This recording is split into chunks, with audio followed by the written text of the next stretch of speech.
Then part B is history taking in detail, examination.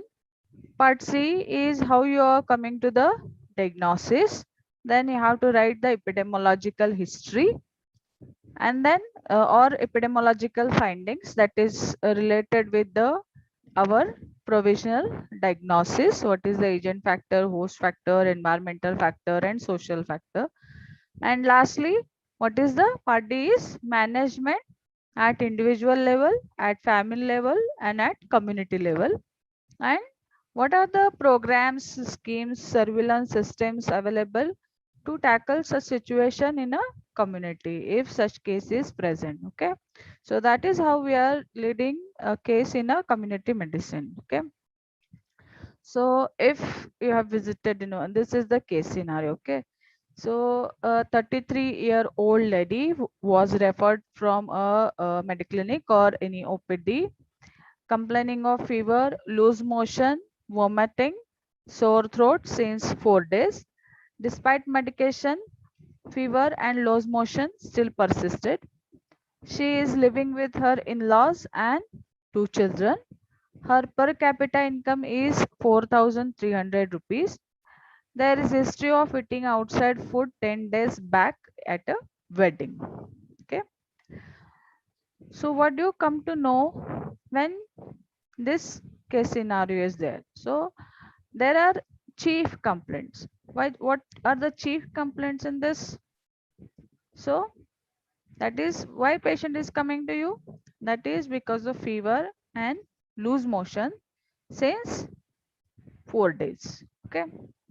So fever, how you are going to lead this in your this thing in part B. So part A, you know that you are asking for the name of the patient, which is XYZ, where is residing in Islampur, occupation as a housewife, educated up to 10th standard, etc., etc. And one more important thing here, which what we have to calculate is a socio-economic status. So her per capita income, which is given already here, that is 4,300 rupees. So what you are going to do, that is you have to calculate according to modified BG price. So yesterday I have given you the values.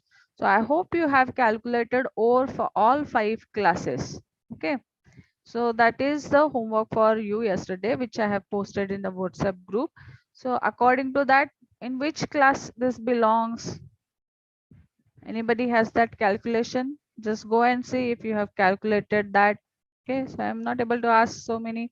This is actually part of discussion, but I hope you have calculated and you will keep that answer in your mind. In which class? So according to modified BG Prasad classification, this case belongs to the dot dot socioeconomic classification. Like that you have to answer. Okay, whenever case presentation is there.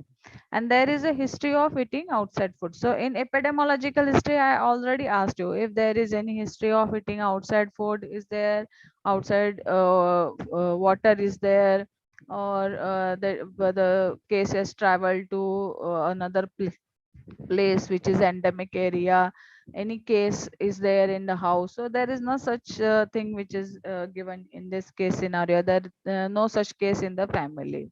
Okay. And one more thing I have explained here, that is given here, that is, yes, I guess all participants can see my application here. I got that notification. Okay.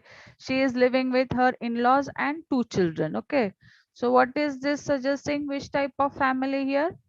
So there are in-laws, means the three different generations are there. So she is living with her children and their parents. Okay, her husband's parents. So you can see which type of family here. This is 3 generation family. Okay, so when you are taking actually history in detail, that time it will be more elaborative compared to a case scenario, but at least you got the part A session completed, and now we are shifting to part B. Okay, part B, you remember yesterday what we started with? It is a chief complaint and HOPI. So chief complaints are what?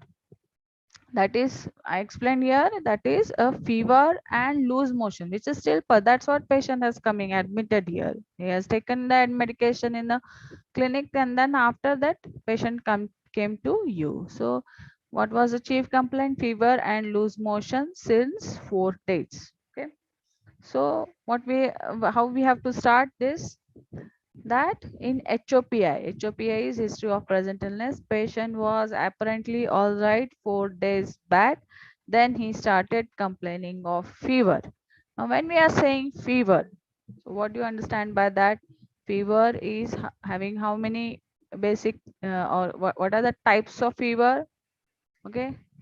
Anybody knows this types of fever? Okay. Classical three types, so many types. Classic three types are, that is continuous type of fever, intermittent type of fever, and remittent type of fever. So when you are explaining that in HOPI, you have to explain, you just don't explain like this, the history, patient was apparently all right 4 days back and then started fever, and the fever was of continuous type. So I already explained you that you don't have to use the medical terms. Patient was not knowing what is a continuous or intermittent type of fever. What you have to explain, what was the, what, how patient was explaining the fever. So patient might be telling you that fever was there in the morning, then it was gradually subsided in the evening, or it was a peak at the night time or in the early morning, and after medication it was subsided, or what was the reason, or how the fever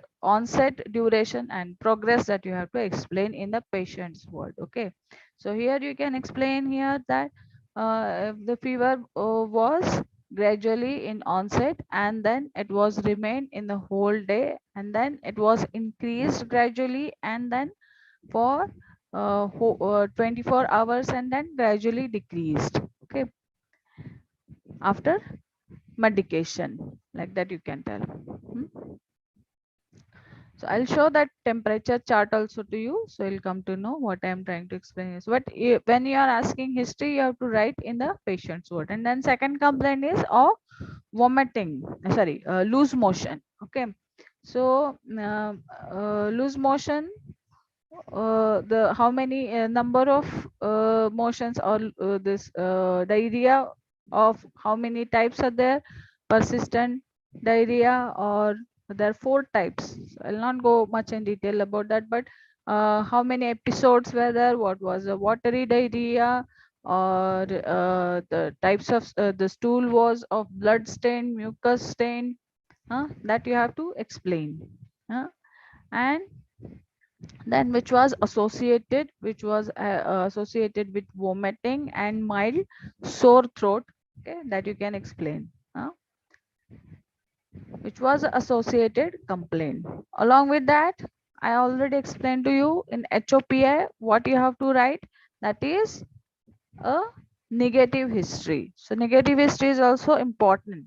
So what was the negative history? So you can say there was no here some another this one. So information related with the drug history. So omeprazole that was taken, that's what there was no such complaint of vomiting, and paracetamol also taken by her. So there was no now there is still fever, but vomiting subsided because of this drug. Okay, if she is able to explain, then you can write, or you can write after medication. Patient may not be understanding omeprazole, but you can write the after taking medication the vomiting was subsided. Okay, there was, you can ask, there is a negative history. So coming to the negative history, what we have to rule out, there was history of cough, because there she is complaining the sore throat was not now much, but there was a history of little congestion.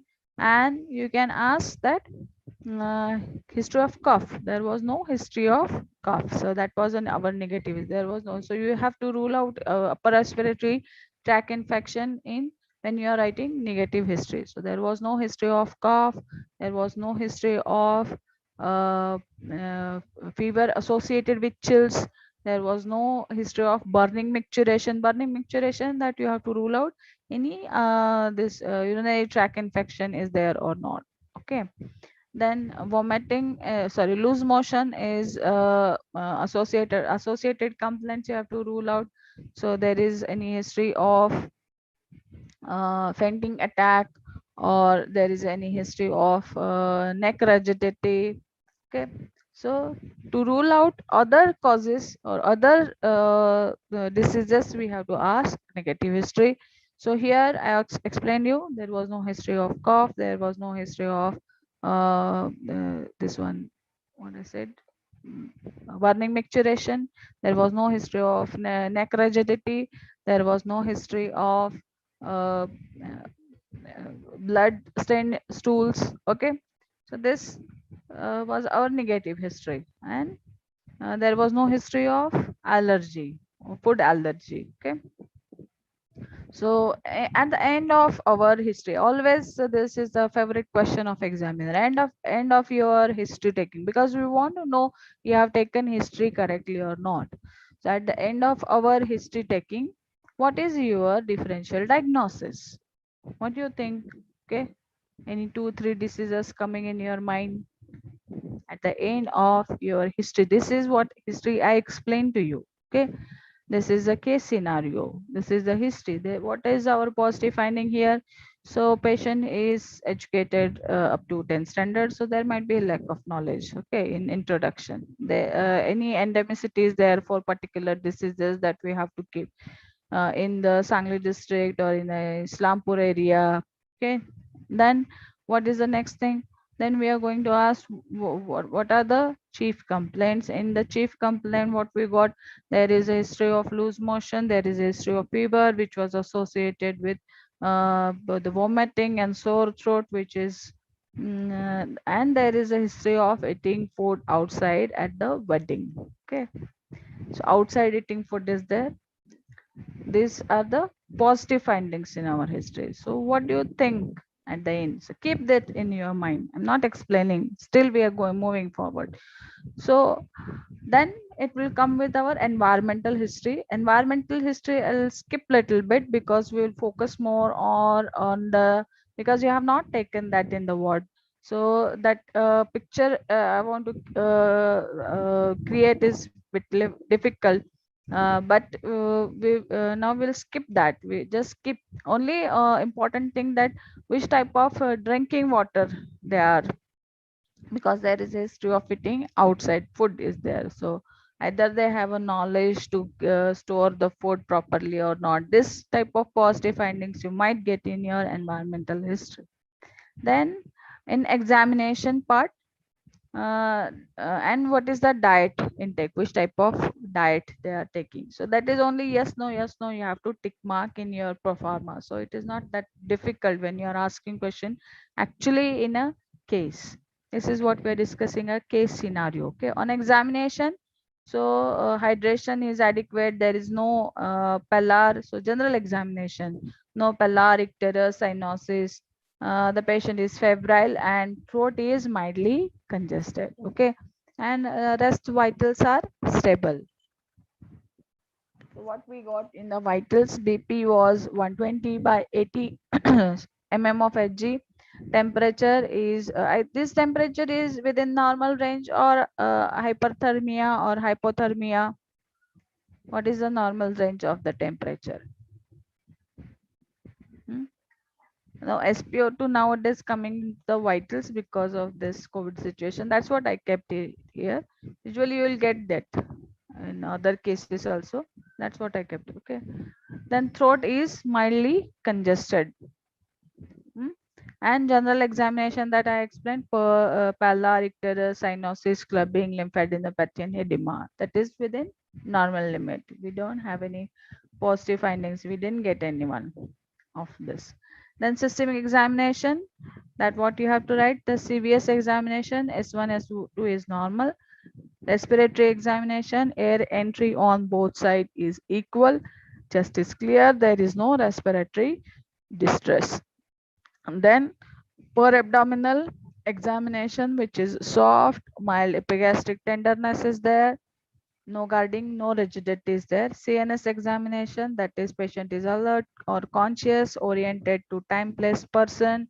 There is no neck stiffness. Powers are normal for upper and lower limbs, and plantar is also reflex is normal. Okay.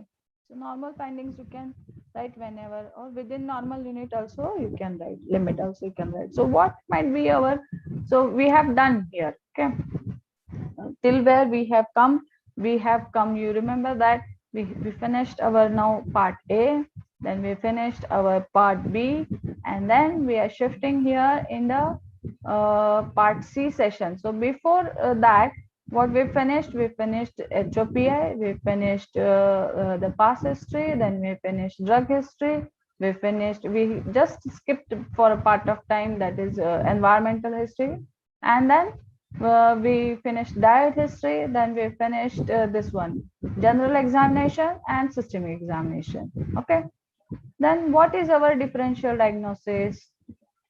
What do you think?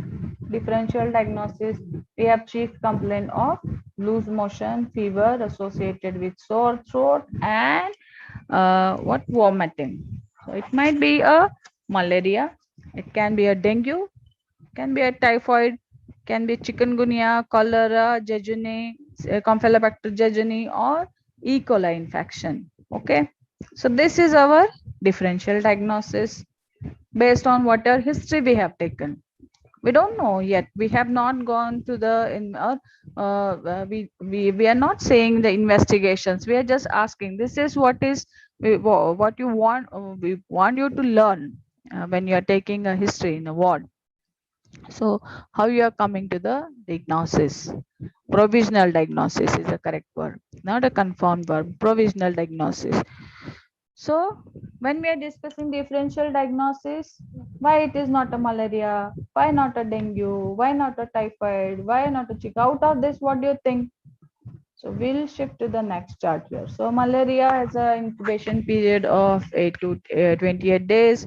Then typhoid is 8 to 14 days. Dengue 5 to 8 days. Okay. Cholera is for few hours to 5 days. Then E. coli is 1 to 7 days, and jejuna is for 2 to 5 days. So here, what is the chief complaint for if you see malaria? That is headache, fatigue, myalgia, fever with chills. Here, there was no history of fever with chills. Okay, the patient didn't complain about fever with chills. There might be a dry cough, splenic enlargement, nausea. This is there, but we didn't get the fever associated with chills. What the patient was said to us, that was gradually increasing. Fever was gradually increasing, and then after medication, it was subsided, but it was not relieved. Okay, then coming to the typhoid, and the endemicity is all areas in the all parts are in the India. Then typhoid, when we are saying enteric fever, yes, incubation period is correct, 8 to 14 days, which is in this one. In our case, there was mild illness with low grade fever, body ache, dry cough, loose motion, altered mental conditions, complications. This is not there, but yes, there is a mild throat congestion is there, and then fever is there, but not saying myalgia, or but there is loose motions, and this one, vomiting was not here in the chief complaint. When we coming to the dengue, then sudden onset of fever, headache, rectal, these things we didn't get any rash, body rash or anything.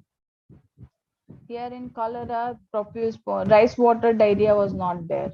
Then this we can cut out. Then this, the blood abdominal cramping, no loose, not blood stain. So we can cut out this. There is a vomiting. Okay. Chances 1 to 7 days. And this why again the incubation from few hours to 5 days.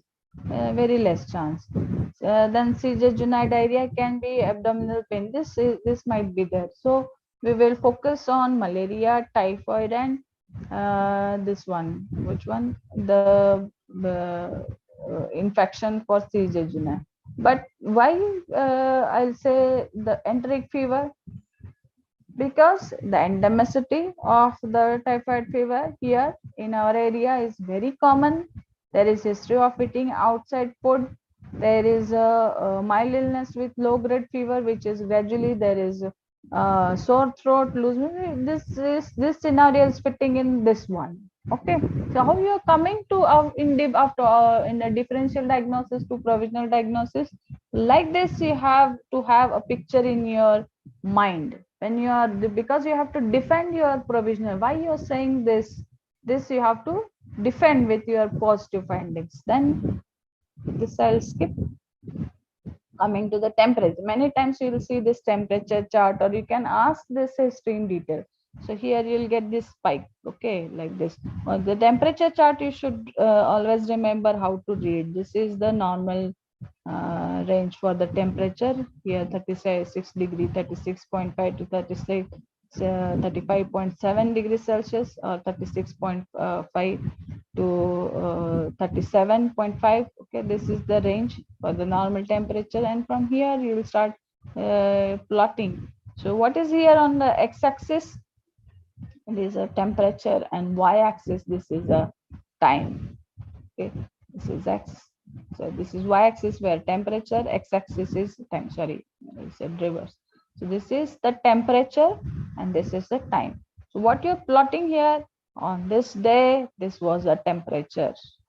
Within 24 hours, how you're plotting, this is gradually increasing, then coming down, gradually increasing, but it is not touching. Sometimes it is touching the baseline, but for first few days it is not touching the baseline. Here you can see is of continuous. Here again it is not touching the baseline. So which type of fever? When we are saying continuous type of fever, it is a, it is remaining high throughout the 24 hours, and it is not touching the baseline, means this one. Understand this. Just don't mug up the definitions. It is not coming to the normal temperature. Huh? When it is a remittent, there is a 1 degree fluctuation of the temperature, but it is not touching the baseline. And when it is intermittent type of fever, it is touching the baseline in 24 hours, though there is a peak or spike, we can say, of temperature in 24 hours. This is the 24 hours time, 26.5, 27.5. This is 24-hour time. Okay. So like that temperature charts you are getting. Along with, there is also respiratory blood pressure monitoring here along with temperature. So you can find out what is the reason or how the graph is running. So I am suggesting this is what my provisional diagnosis is enteric fever. Why enteric fever? Which type of fever you have got in this temperature chart? There is gradual onset of fever, and which is remaining many times, which is not touching to the baseline. Many times after medication, it is coming to the baseline. So it is what we call in enteric fever, it is a step ladder fever. Gradual onset remaining for some time. Gradual onset remaining for some time. So like steps, you can see it is increasing, it will remain for some time. It is increasing, it will remain for some time. Okay, so like steps it is. So you will not get the classical steps like you draw steps in a picture. So if you see this one, yes, there is a gradual onset, it will remain for some time. Gradual onset, remain for some time. Gradual onset, remain for some. Here you can get. So this is a step ladder fever. Okay.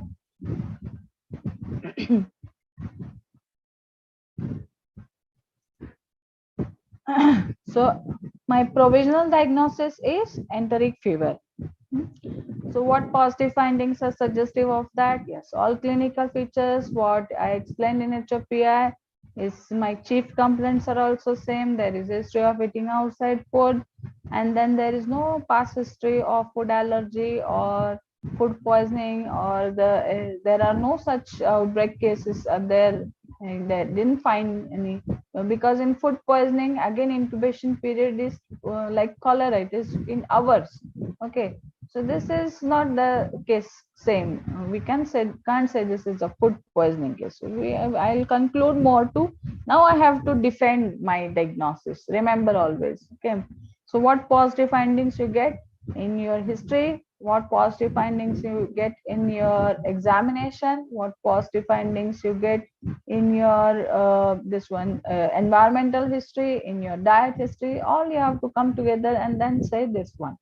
So when I say up to what I came to here, uh, if I'll shift to again the next this one, then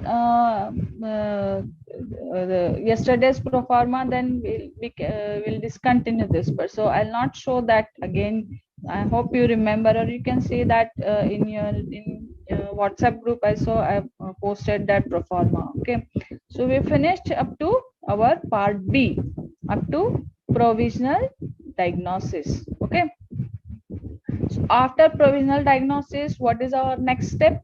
You remember that part C is what? Explaining what positive findings suggestive of your conclusion or your provisional diagnosis. So I already explained now what is my positive findings, what I suggest.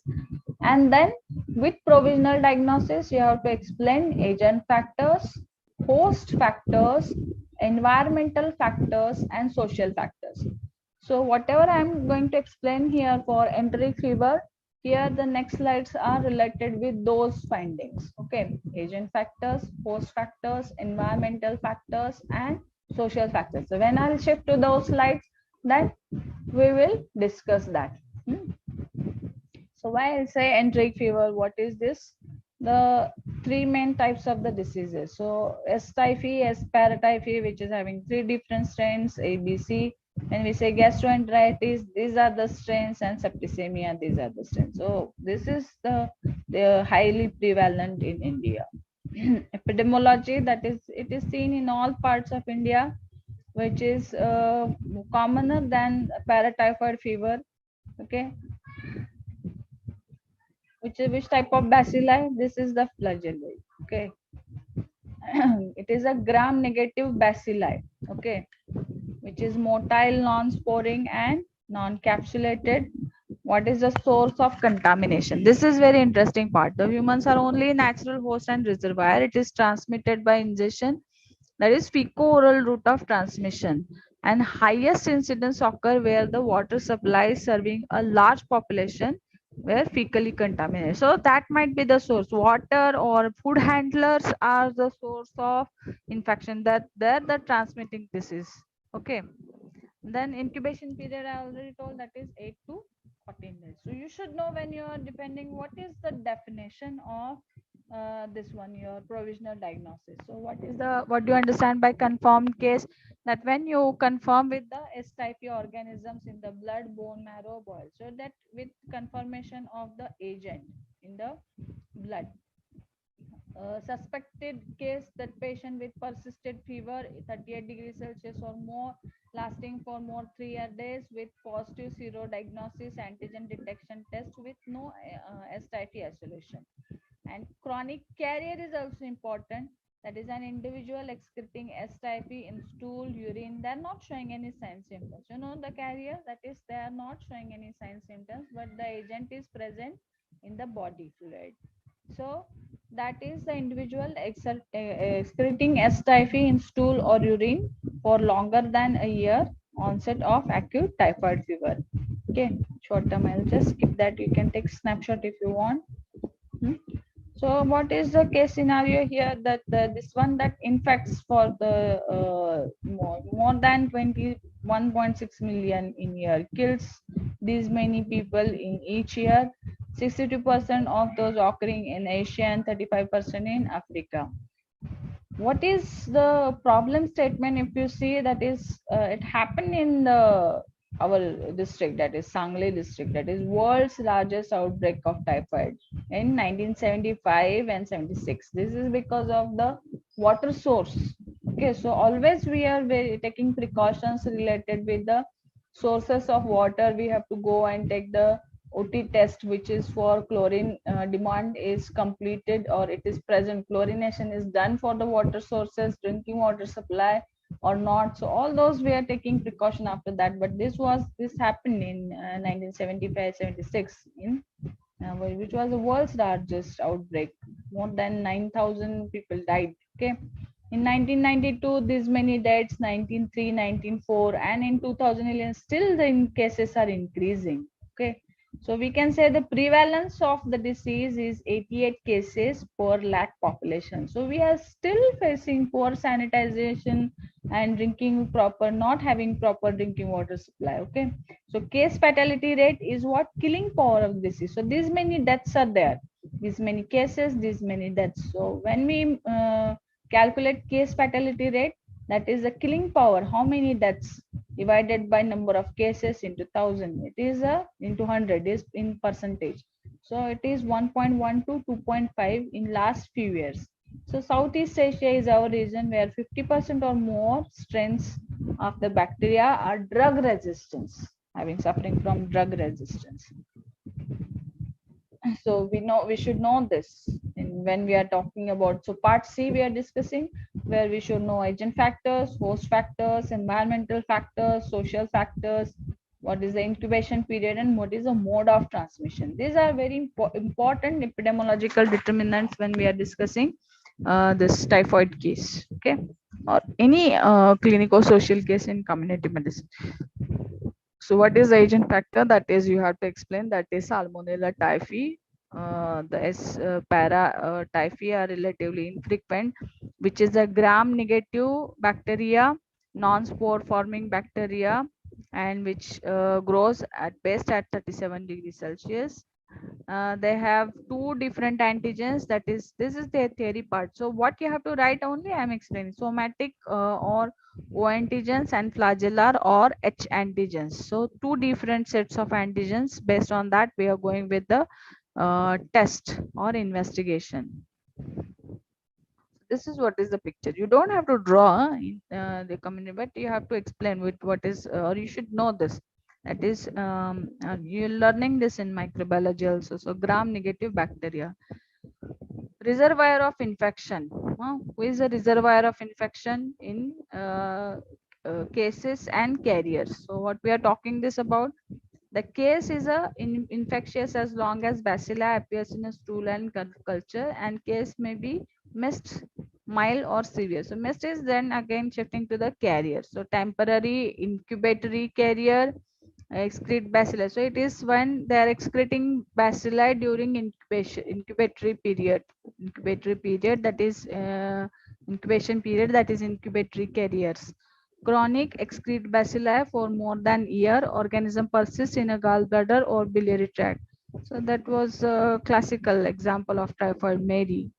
This can be asked for the year MCQs. So I'll show this picture. This is the Mary Mellon, photographed with bacteriologist. She was quarantined permanently. So she gave rise more than one. She was a food handler. So when I'm showing this picture, there is importance related with food handling techniques, and they should know if any sign symptom, how to take precautions not to transmit the infectious agent. Because what happened in this case, she has given rise to more than 1300 cases in her lifetime. So when we are saying there was history, in our case scenario, there was a history of eating food at this one wedding. So there might be a food handler like her, and he might be or she might be transmitting the same disease. And not only our case, but there might be chances of happening such case scenario in other who had eaten the food at the wedding. Okay, she died because of pneumonia after 26 years of quarantine. So that's what the food handler techniques are important. Okay, when we are giving health education to the people who are not having knowledge regarding the disease transmission, that's what mode of transmission I'm saying. In community medicine, it is very important. We are not just only treating this case, but we are also concerned about either this only happen to that case coming to us, or so many other are also affected. Either it is just the beginning of a epidemic or what. So this is we are thinking, or this should be our way of thinking when we are discussing a case in community medicine. Okay, then source of infection, that is a primary source, feces and urine of cases and carriers. Fecal carriers are more frequent than the urinary carriers. And secondary sources, that is contaminated with the water, 4 finger flies. So this is what is the full question for you many times. I'll tell you what is the mode of transmission and how it is. So how does bacteria cause a disease? That is, it enters into the bloodstream. It will go to the mesenteric. So you'll get that Peyer's patches. You get that in this one, intestinal mesenteric lymph node Peyer's patches. In pathology you'll learn that. Okay. And then uh, Peyer's patch ulcer will be developed in the large intestine. Okay. So when ingestion of contaminated food or water with salmonella bacteria invade the small intestine and enter into the bloodstream, carried by white blood cell into the liver, spleen and bone marrow, it will multiply and re-enter into the bloodstream. And bacteria invade the gallbladder, biliary system, lymphatic tissue, bowel, and multiply in high numbers. Then it's pass into the intestinal tract and can be identified for the diagnosis in a cultures from stool and tested into the laboratory. Then host factors. So you understood in agent factors what things are. I'll send that copy also in your in our group, but you just remember what we discussed about agent factor and how the disease progress because of that particular agent. And host factors, that is age. It can occur in any age, but it is more commonly seen in 5 to 19 years of age group. Sex, it carries cases more common in male compared to the female. Carrier rate is more in females. Immunity, that is antibody may be stimulated by infection or immunization. And antibody against antigen O is higher with the patient with the disease compared to the H antigen. Okay, which is higher in immunized person. So it is an intracellular organism, so that cell mediated immunity which plays important role in combating the infection. Okay, that is about the host factor. So when you are writing host factor, in our case what you can say, the incidence is more among male, but the carrier state can be present. So we have to treat the, if the case is it should not go into the, it should be cured properly. There should not be any carrier state. Okay. Then immunity might be low, so immunity can play a role. Because of that she might get infected. In our cases this might be the host factor. Hmm? So you can write sex and immunity, these two important points you can write in our case scenario in this. Okay. Third point is environmental and social factors. So environmental, that is typhoid fever regarded as an index general sanitation in our country. So environmental is factors which increase the incidence in month of July and September. Outside human body, bacilli found in water, which will not remain for 2 to 7 days but will not multiply. Soil irrigated with sewage, which is very important, it will remain for longer duration. Ice cream for a month. Food multiply and survive for some time, and so it will multiply. If the food is prepared for usually in wedding or in yatras and jatras, this is the reason for the outbreak of a particular type of diseases like food poisoning or epidemic of this one enteric fever. Okay. Milk grow rapidly without altering its taste. Okay, so this is in our case you can write these findings. Vegetables grow in a sewage plants, and pollution of drinking water supplies, open area defecation. And so these findings are also important in our environmental history. You have to ask the latrine is present in the house or not, either they are practicing the proper methods or not, or they are following this open air defecation, urination. So this is what, again, it is not because of this one only eating outside food at wedding, that might be not the reason, but if these positive findings we will get in our history taking, the environmental sanitation is not good. So this is also reason for getting this infection. Low personal hygiene, they are not practicing the hand washing techniques, which is very now getting nowadays very much importance after COVID-19. But we are telling long before that, What are the 6 different steps? We are celebrating International Hand Washing Day. Okay. The health ignorance. Yes, I told you yesterday what is the difference between lack of knowledge, health ignorance, and illiteracy. Illiteracy is not educated only. Health ignorance, they are knowing the things, but they are ignorant about that. So they know that this is transmitted because of this eating contaminated food, or eating drinking water which is not followed any disinfectant method, but they are following that practice. It is because of ignorance, and lack of knowledge means they are not knowing this is transmitted because of such thing. Okay. Then incubation period. So incubation period, yes, it is from 10 to 14 days, but may last for 3 days and as long as 21 days. So it is following in our situation.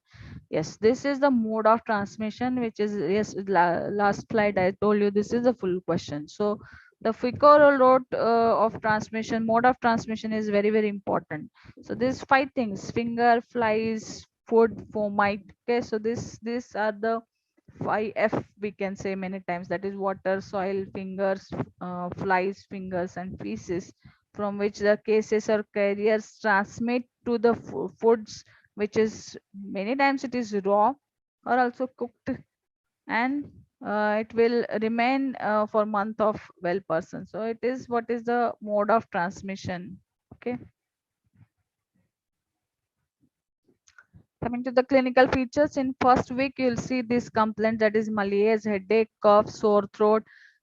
Disease is classically present with the step ladder. I explained what is step ladder: fever, rise in temperature, which is remaining for 4 to 5 days. Classically, we got this in our case scenario, accompanied with headache, abdominal pain, constipation, pea soup, diarrhea. Okay, second week, there is a mild hepatosplenia. We didn't get anything because it is just coming in this time period. So it is coming in first week. If the mild spleen, so the disease has progressed much, and relative bradycardia, it is involving the respiratory system. So you'll get relative bradycardia, rose spots. We didn't get any rash on the body. Okay. Then third week, the patient will appear with the typhoid state, which is a state of prolonged apathy, toxemia. So involvement of the organ, which is showing the third week. Okay.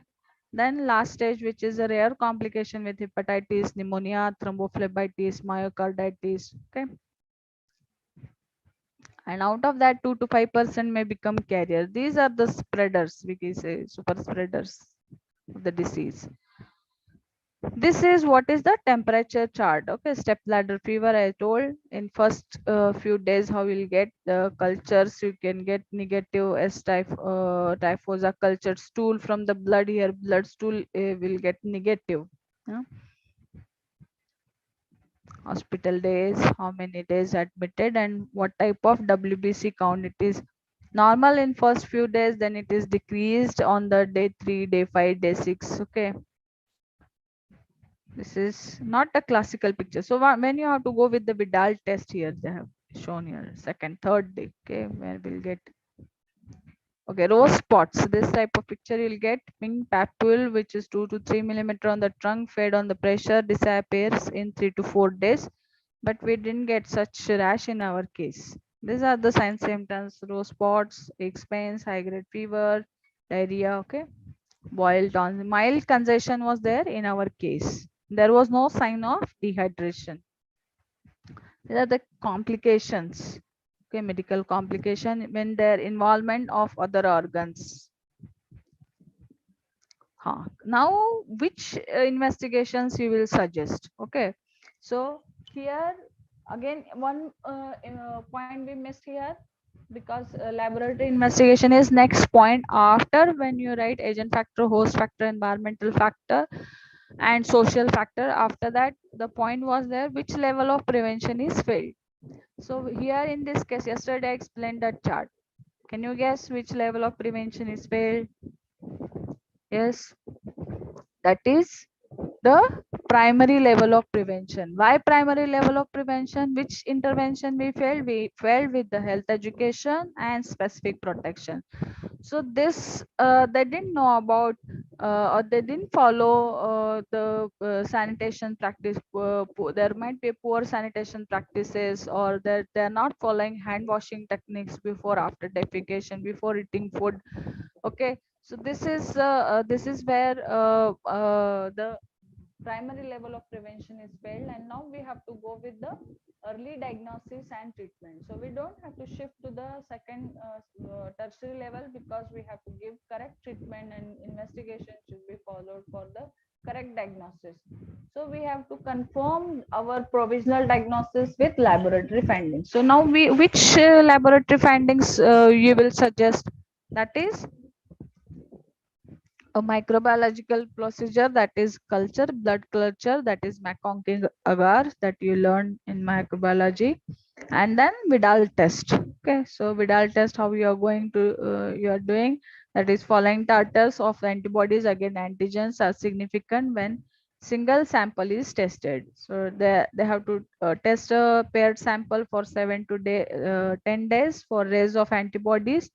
uh, Carries a greater significance. What is the limitation? What, why we many times it can negative, but why there is a limitation? It will give fourfold rise of the antibody in the pair sera in Vidal test, considered a diagnostic of typhoid fever. However, pair sera can be often difficult to obtain, and specific chemotherapy has to be instituted on the basis of single Vidal test.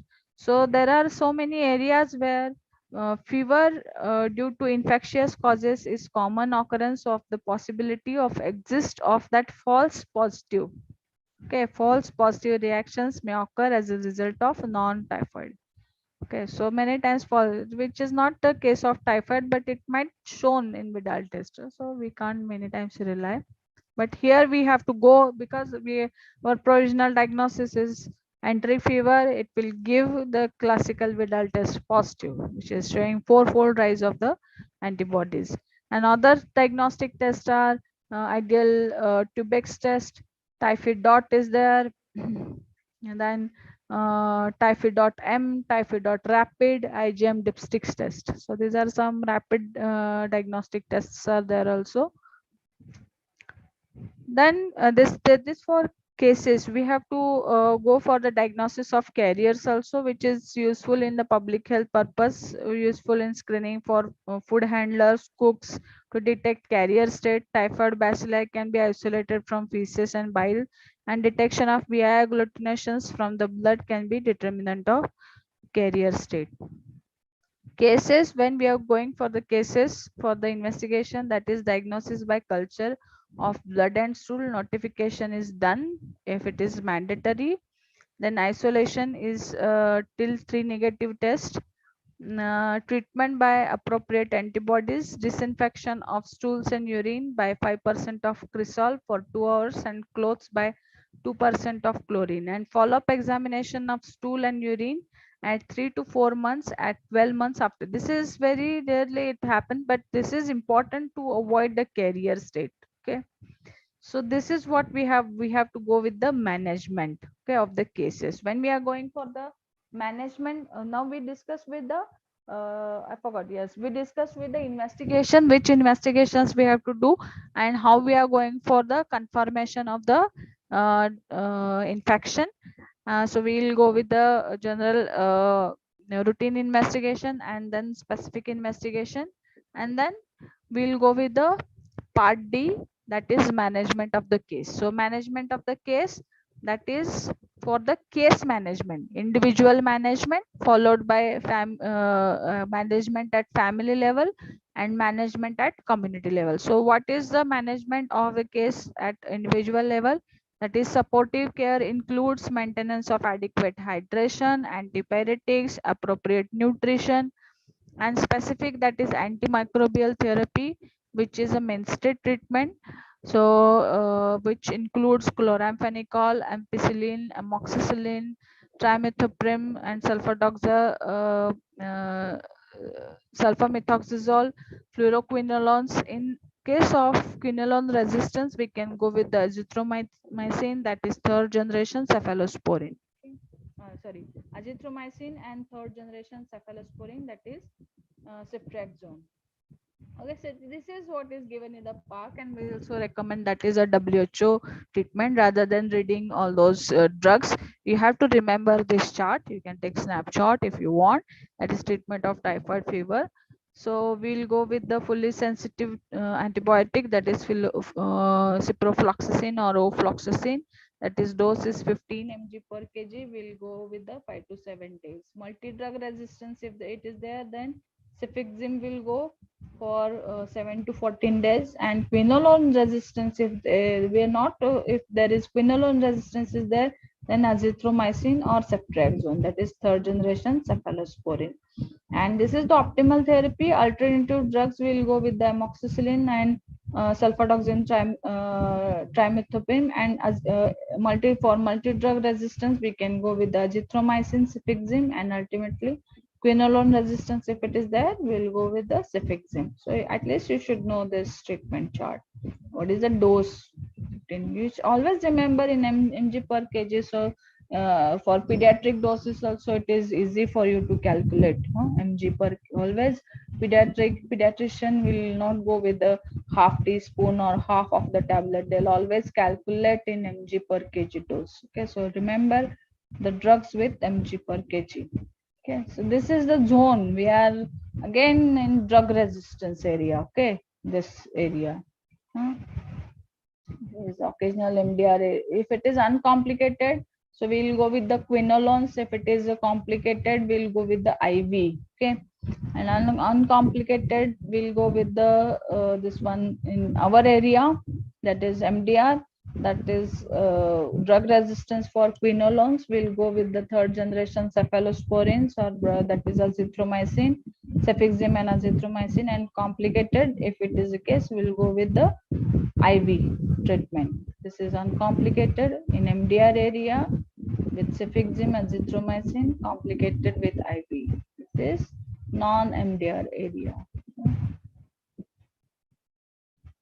And we have to focus on the with drug treatment. When you have when we have to write, I explain what points. General management, maintain hydration, maintain diet. So what we have to write: fluids and electrolytes should be monitored, replace regularly. Oral nutrition with soft digestible diet is preferable. Then activity, no specific limitation on the activity, but rest is required. And patient should be encouraged to stay at home. So that should be isolation from the other people to avoid transmission. And how we can go for the disinfection of the stools, so it cannot be transmitted to the other people. Sorry, where was that slide? Yes, disinfection of the stool and urine by 5% of the cresol for 2 hours, and clothes also should be disinfected by 2% of the chlorine. Okay, this is important. And isolation for until 3 negative tests.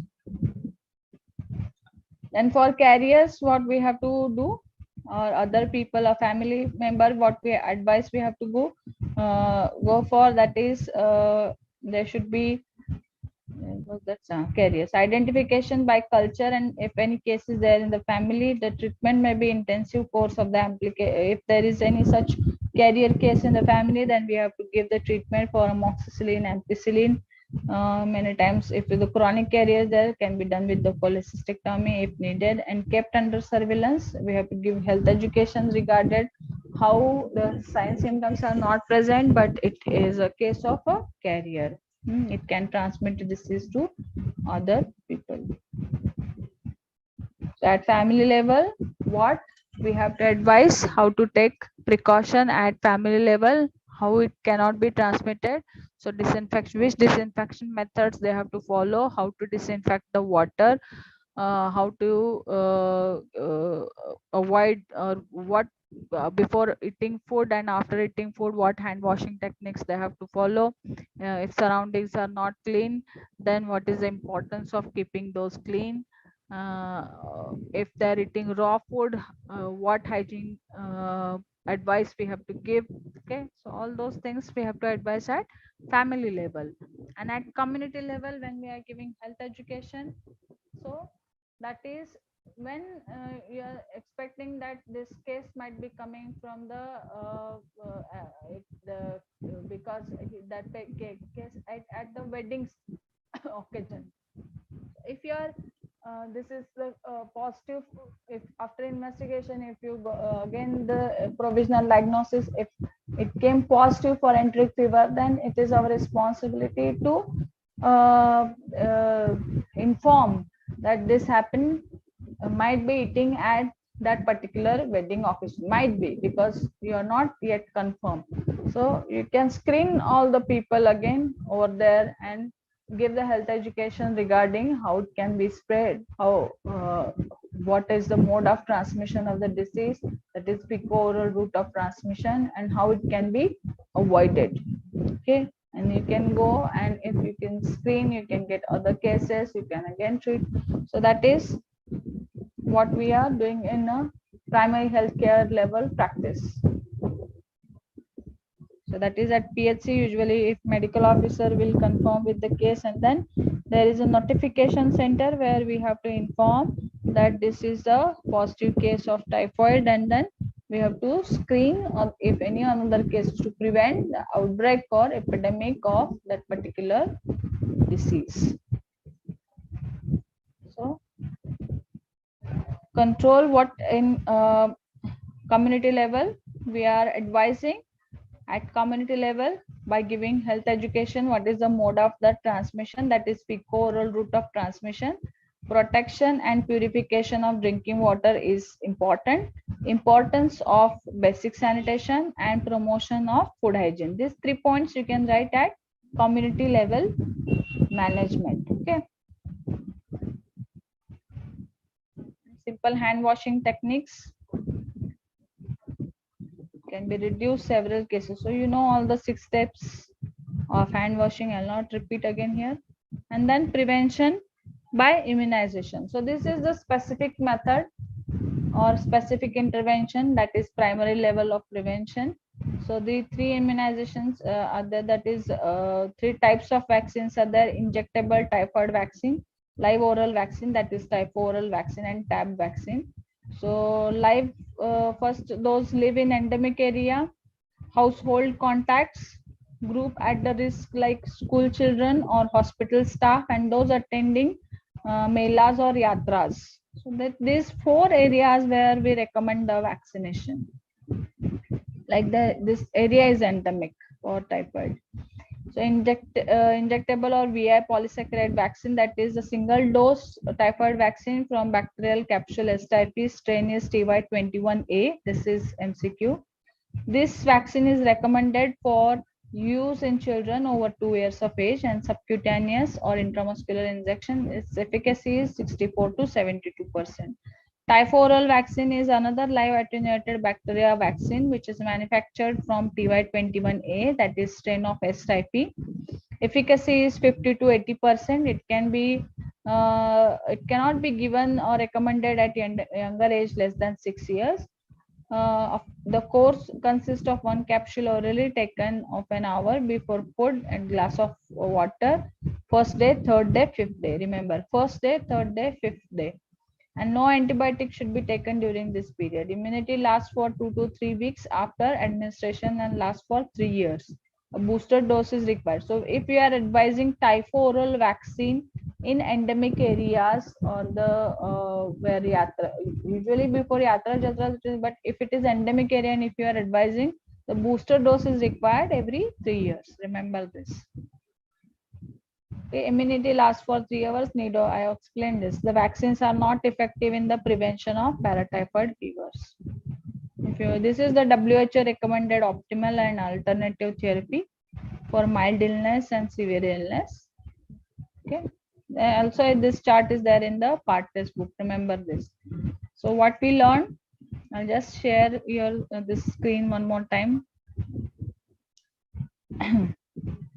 So we started with this case scenario, 33-year-old female. Okay. This one, 33-year-old lady was referred for the medical clinic complaining of fever, loose motion, sore throat. Despite of medication, fever, loose motion still persisted. And then we learned how to write the introduction, how to calculate socioeconomic status, which I already explained in the discussion. and then you are going to tell me that if per capita income, or you have to calculate, that is if per capita income is 4,300, which class this case belongs to. There was history of eating outside food 10 days back at wedding. Okay, so what we learn here?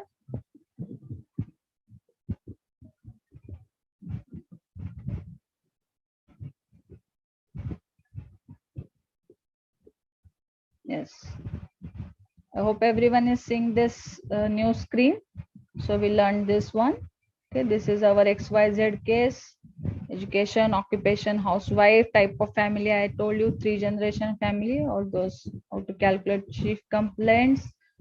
Okay, so we learned this. Only we skip this because there is so much details. You can write the drinking history. Source of water. That might be positive. You might be getting that positive when you're taking actual history. General examination, systemic examination, differential diagnosis. Okay, sorry. Then this is what? This is the clinical findings suggestive of present condition. We learned agent factor, host factor, environmental factor, social factor. This is the important point. Then which level of prevention is failed in our case? How it could be prevented by giving health education and specific protection with vaccination. Like that you can write. And part D, that is management at individual level. What you have to write?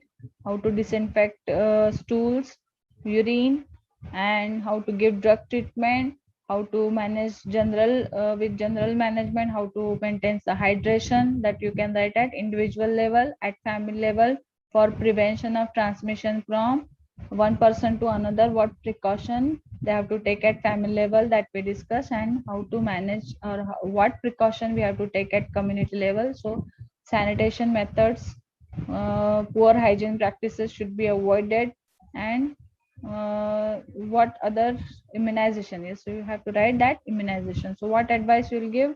How to take precaution for handling if they have if they are not following the hygiene practices and hand washing methods. You have to advise on discharge, what medication they have to take, and what is the control method with immunization, that you can write. Okay, so I'll post that in the group later, how to write a case, that you can write in your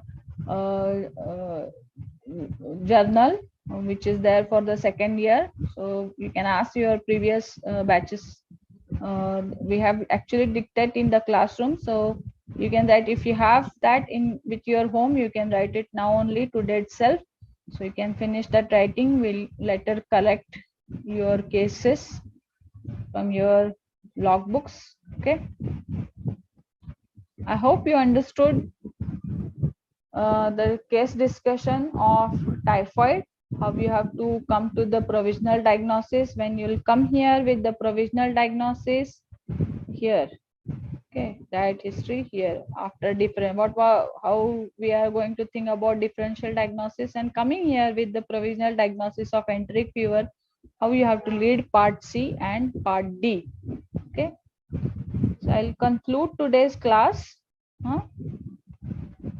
If you have doubts, you can ask me later. Write the case today itself in your journal. Okay.